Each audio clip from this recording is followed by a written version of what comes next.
channel again and again and again. And nakita nyo naman kung ano yung nasa background ko, di ba? It's Wicked, the movie. So, manonood tayo ng Wicked. And looking forward to the songs. Actually, may 5 songs pala ako na nilolook forward dito na nilolook forward ko. 1, Popular. 2, syempre yung Defying Gravity. Pwedeng wala yon. And 3 is yung For Good, yung kinanta nilang dalawa at the end. Tapos, ano pa ba? Yung kinanta ni Elphaba nung medyo nagtatransform na siya to being a wicked, nakalimutan ko lang yung title nun. Pero ilagay ko na lang dito yung list. Saka yung isa na kinanta nila ni Piero, which is, As Long As You're Mine. Yun. So yun yung 5 songs na nilook forward ko. Sana na meron sa And I'm looking forward to the new Elphaba and the new Glinda, which is si Ariana Grande and si Cynthia Erivo. Hopefully, they give justice to the characters of Wicked. Ayan, nakita niyo naman si Ariana as Glinda and the other side si Cynthia Erivo as Elphaba. Ayan. So, matagal na tong hype. Hindi lang, nung natapos na yung musical, matagal na siyang hype na magkakaroon ng movie. Maraming speculations about who will play Elphaba and who will play Glinda. Pero, yun nga, hindi naman natutuloy. So, nagulat ang lahat kung na ayun na yung movie. And of course, mas nagulat ako na si Ariana Grande. Si Ariana Grande yung magiging Glinda. So, I'm expecting a lot from her kasi since she has a music background, she's a singer, popular singer at that. Kasi siya, pop singer, something ganon. And of course, wala siyang theatrical background. I said, hold up, wait a minute, something ain't right. Yun. So I would expect a lot from her, charot. So ayun. So tignan na natin kung anong movie. So ito na yung ticket namin and of course kasama ko na yung Soji. Naka-pink siya. So Team Glinda ata siya, charot. Eh, hindi ko pwede green yung hair ko. So, I'm Team Elphaba, And, kanya-kanyang team. Sige, ayun lang guys. Let's, Meanwhile,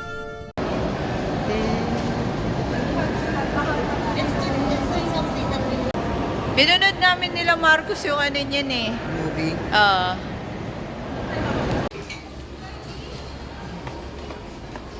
Bumibili muna siya ng ang sabit. Yan ba yung bet mong pang-hook? Hindi mo yung gusto mo? Kasi sa bagong hindi pwedeng magwatak. Hi guys! So, ayun nga. Akala ko dun kami sa bagong sinihan.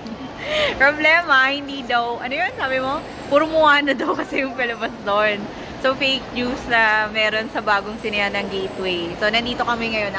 Ayan, kung familiar kayo sa lumang sinihan ng Gateway, which is on the other gateway, yung lumang gateway, ayun. So, dito kami, Cinema 1, ayun. So, may coffee in hand, coffee from Coffee Bean. Hindi siya sponsored, charot. Kasi nakukolekta tayo ng stickers, ha? Pero baka naman, may mga dyan. So, coffee. Ayoko nang dagdagan. Sige. Ayun, sige, papasok na kami sa sinihan. Kagi, ang lamig na. Ang lamig ng sinihan. Ang lamig ng sinihan, Teng. Ngayon lang ako nakano ng ganito kalamig na sinihan. CR? Sa labas. CR ka sa labas. Dito tayo. Saan pa tayo? 11, 12 ba? Hindi ko alam. D12. Ano ba yung sinili mong upuan sa kasi ko nakakaalam? Ang lamig tayo. Bakit ganit? Grabe naman. Sige. Wala naman choice. Ayan guys, nandito na tayo sa sinihan. Ayun. So, tingnan lang natin kung tingnan mo naman sa sa sinihan. Let's go. Hindi ko alam kung gano'ng kalapit tayo sa sinihan. Sakit na. Welcome, new students, to Shiz University,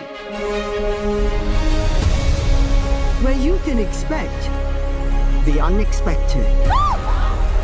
You're green. I am. Miss Elphaba, you can room with Miss Galinda. Oh, I saved you some space, by the way. Do you really think this is fair? I do not. I was promised a private suite. But thanks for asking.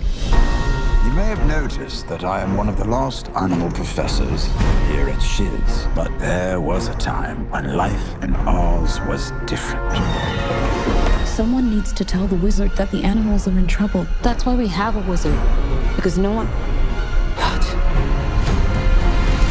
Because no one should be laughed at. Or scorned. Or told to keep quiet.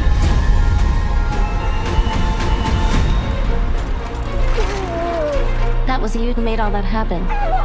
How did you do it? Some of us are just different. The wonderful Wizard of Oz summons you to the Emerald City. Come with me. I couldn't possibly. This is your moment. I'm coming.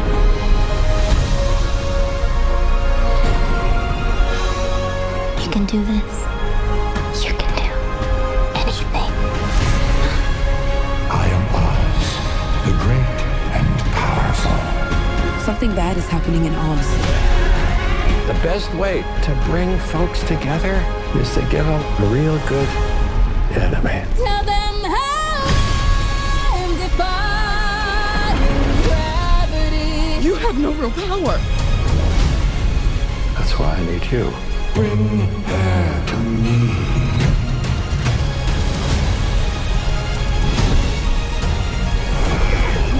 This is so much bigger than us. I'm not afraid. It's the wizard who should be afraid of me.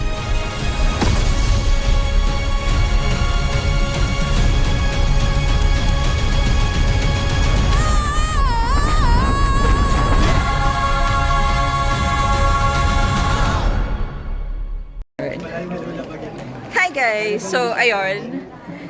Napanood na namin yung Wicked and it turns out it really was a good film. Good part 1 kasi, well, part 1 pa lang siya, yung part 2, ipapalabas pa lang. So, part 1, ayun, part 1, grabe, yung emotion ng Broadway, he brought to the big screen. He brought it well enough, ganon. Sobrang yung emotions ni Elphaba, yung emotions ng film, na-capture niya talaga yung Broadway. And I'm looking forward for the part 2. And grabe, kung hindi magkaroon ng acting awards sila Cynthia and si Ariana, ewan ko na lang kung hindi pa sila manalo.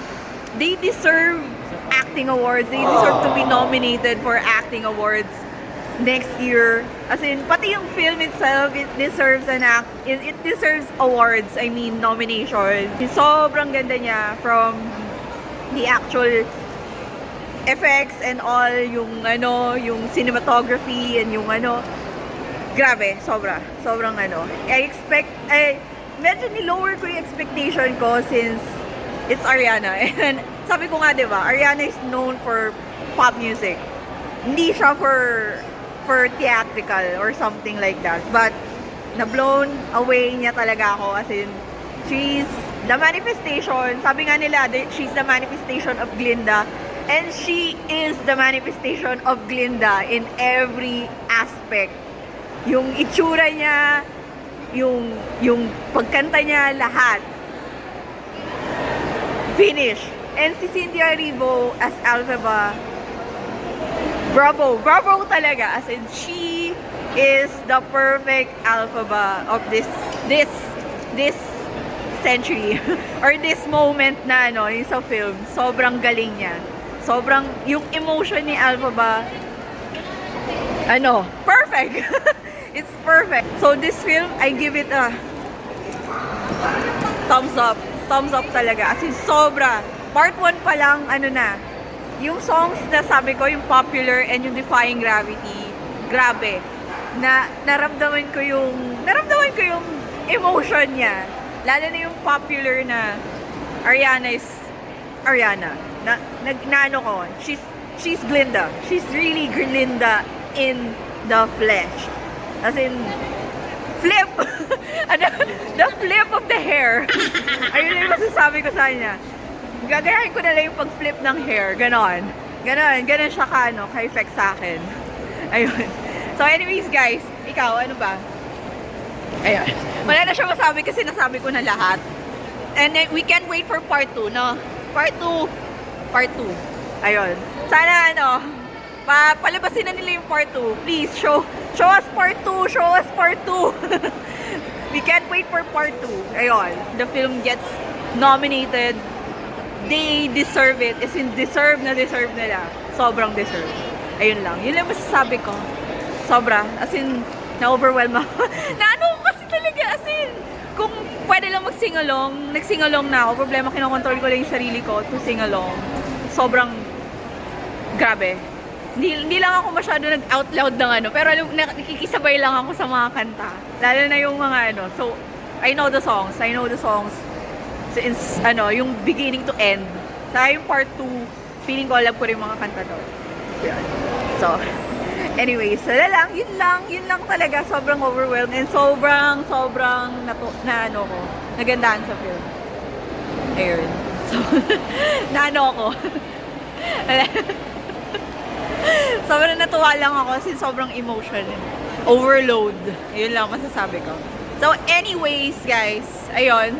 So far for my naging reaction video na to instead na vlog. Sobrang na-overwhelmed kasi talaga ako. Sobrang na emotional ko doon sa film. Sobrang na-feel ko siya. As a fan of Wicked, hindi ko naman napanood ko yung Broadway performance. Pero, I've heard the soundtrack. So, sobrang big fan ako ng musical na yan. Ayun. Anyways, they did a job well done talaga sa film na to. John Chu, the director, grabe, ang galing mo. Yun lang masasabi ko. You've done this movie well. You've done justice to this movie, to the Broadway version. Yun. Ayun. So, anyways.